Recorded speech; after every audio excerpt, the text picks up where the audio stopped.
اس لیے میں بڑی مشکل سے اسے روکتا تھا۔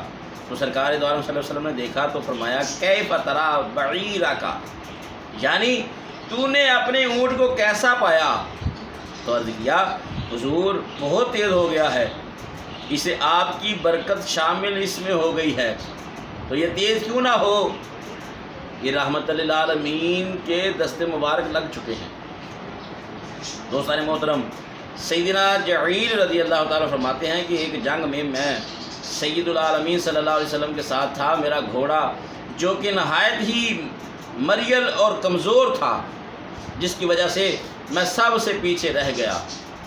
اچانک میرے پیچھے سے سرکار دو عالم صلی اللہ علیہ وسلم تشریف فرما ہو گئے، آپ کی جلوہ گری ہو گئی، تشریف لائے اور اپنی چھڑی مبارک سے اس گھوڑے کو تیز کیا تو وہ ایسا تیز ہوا کہ میں لگام کھینچ کر تھک گیا، وہ رکتا ہی نہیں تھا، حتیٰ کہ سب سے آگے گزر گیا۔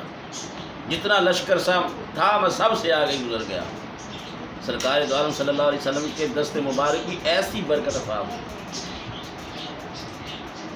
دوستان محترم، سیدنا بشر بن معاویہ رضی اللہ تعالیٰ عنہ فرماتے ہیں میں اپنے باپ کے ساتھ دربار رسالت مآب صلی اللہ علیہ وآلہ وسلم میں حاضر ہوا تو حضور علیہ الصلوۃ والسلام نے میرے سر پر ہاتھ مبارک پھیرا اور دعا فرمائی تو میرا چہرہ روشن ہو گیا اور میری یہ حالت ہو گئی کہ جس چیز کو ہاتھ لگا دوں وہی درست ہو جاتی ہے۔ سبحان اللہ، سبحان اللہ۔ فرماتے ہیں کہ یہ فیض ایسا ہے کہ ایک سے دوسری جگہ منتقل ہوتا جا رہا ہے، ختم ہونے کا نام نہیں لیتا۔ میرے آقا کریم صلی اللہ علیہ وآلہ وسلم مسجد نبوی شریف میں جلوہ گھر ہیں۔ عشاء کی نماز کے بعد سرکار دو عالم صلی اللہ علیہ وسلم خطاب فرما رہے ہیں۔ رات کا پچھلا وقت ہو گیا، جسے ہم یہ کہہ لیں کہ 11-12 بجے کا ٹائم ہو گیا۔ ہمارے ٹائم کے مطابق جو اس وقت پچھلا وقت گزرا تو سرکار دو عالم صلی اللہ علیہ وسلم نے نا صحابہ سے فرمایا جاؤ، چلے جاؤ، کل آنا، پھر انشاءاللہ باتیں ہوں گی، پھر گفتگو ہوگی، پھر تم لوگوں کو تعلیم دی جائے گی۔ صحابہ کرام رضوان اللہ تعالیٰ علیہ مجمعین پھر چلے گئے۔ جب سرکار دو عالم صلی اللہ علیہ وآلہ وسلم مسجد نبوی شریف سے باہر تشریف لائے تو دیکھا کیا کہ مسجد نبوی شریف کے ایک دروازے پر ایک صحابی کھڑا ہے، دوسرے ایک طرف ایک کھڑا ہے، دوسری طرف دوسرا کھڑا ہے، یعنی دروازہ نکلتے ہی ایک دائیں طرف کھڑا ہے، ایک بائیں طرف کھڑا ہے۔ سرکار دو عالم صلی اللہ علیہ وآلہ وسلم نے فرمایا تم گھر کیوں نہیں گئے؟ سارے چلے گئے ہیں۔ تو وہ صحابی عرض کرتے ہیں یا رسول اللہ صلی اللہ علیہ وسلم ہمارا گھر دور ہے، رات کا اندھیرا ہے، ہو کا عالم ہے، ہم کیسے جائیں؟ تو آقا علیہ السلام نے فرمایا کس بات کا مسئلہ ہے؟ عرض کی یا رسول اللہ اندھیرا ہے، اندھیری رات میں ہم کس طرح جائیں؟ تو میرے آقا کریم صلی اللہ علیہ وسلم نے فرمایا ایک چھڑی لاؤ۔ ایک چھڑی لائی گئی، اس پر میرے آقا علیہ السلام نے دست مبارک پھیرا اور وہ ٹیوب لائٹ کی طرح روشن ہو گئی۔ صحابہ فرماتے ہیں کہ 4 ہاتھ آگے، 4 ہاتھ پیچھے، 4 ہاتھ دائیں، 4 ہاتھ بائیں نظر آنے لگا، اتنی روشنی ہو گئی اس کی۔ تو وہ چلتے ایک مقام پر پہنچے جہاں پر دونوں صحابہ نے جدا ہونا تھا، ایسے کہہ لیجئے کہ ایک چوک میں چلے گئے۔ اب اس چوک سے ایک نے ادھر جانا تھا، دوسرے نے ادھر جانا تھا۔ تو اب ایک صحابی دوسرے صحابی سے کہتا ہے، فرماتے ہیں کہ آپ ایسا کریں، اس چھڑی کو لے کر میرے ساتھ چلیں، مجھے میرے گھر چھوڑ آئیں، پھر آپ اپنے گھر چلے جانا۔ یہ طریقہ تو بالکل درست تھا، لیکن اس صحابی نے کیا کہا جس کے ہاتھ میں یہ چھڑی تھی؟ اس نے کہا کیا تو سمجھتا ہے کہ میرے آقا کا فیض محدود ہے؟ اتنی جگہ پر محدود ہے جہاں پر سرکار نے ہاتھ دست مبارک پھیر دیا ہے، بس وہیں تک ہے۔ میرے آقا کریم صلی اللہ تعالیٰ علیہ وآلہ وسلم کا فیض بڑا طویل، بڑا ہی فراخ ہے۔ وہ عرض کرنے لگا اب کیا کریں؟ اس نے کہا ایک اور چھڑی لے کر آؤ۔ چھڑی لے کر آئے، وہ پہلی چھڑی کے ساتھ دوسری چھڑی کو ملایا تو جیسی پہلی چھڑی روشن تھی دوسری بھی اسی طرح روشن ہو گئی۔ دوستان محترم، پھر اسی طرح دونوں صحابہ اپنے اپنے گھر چلے گئے۔ یہ میرے آقا کریم صلی اللہ تعالیٰ علیہ وآلہ وسلم کے دست مبارک کی برکت ہے۔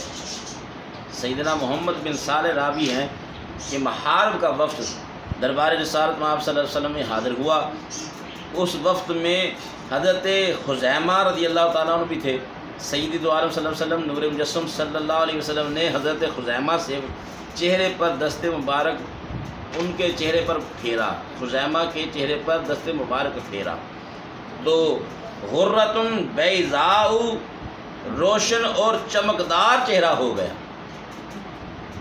سیدنا حمام بن سعدی رضی اللہ تعالیٰ عنہ یمن سے حاضر ہوئے اور عرض کیا، یا رسول اللہ، ہم نے کنواں کھدوایا ہے اور اس کا پانی کڑوا نکلا ہے۔ یہ سن کر سرکار دو عالم صلی اللہ علیہ وسلم نے ایک برتن میں پانی کا تبرک دیا اور فرمایا، جا کر اس پانی کو کنویں میں ڈال دو۔ میں نے لے جا کر وہ پانی اس کھاری کنویں میں ڈال دیا تو کنواں سارے یمن کے کنووں سے میٹھا ہو گیا۔ سبحان اللہ، قربان جائیں۔ دوستان محترم، یہ میرے آقا کریم صلی اللہ تعالیٰ علیہ وآلہ وسلم کے دست مبارک کی برکتیں ہیں۔ انشاءاللہ اسی سلسلے کو ہم آگے بڑھاتے ہوئے اگلے سلسلے میں اسی موضوع پر انشاءاللہ بات کریں گے۔ اللہ تبارک و تعالیٰ میری اور آپ کی حاضری اپنی بارگاہ میں قبول فرمائے، سرکار دو عالم صلی اللہ علیہ وسلم سے سچی اور پکی محبت نصیب فرمائے، آمین۔ وآخر دعوایا ان الحمد للہ رب العالمین۔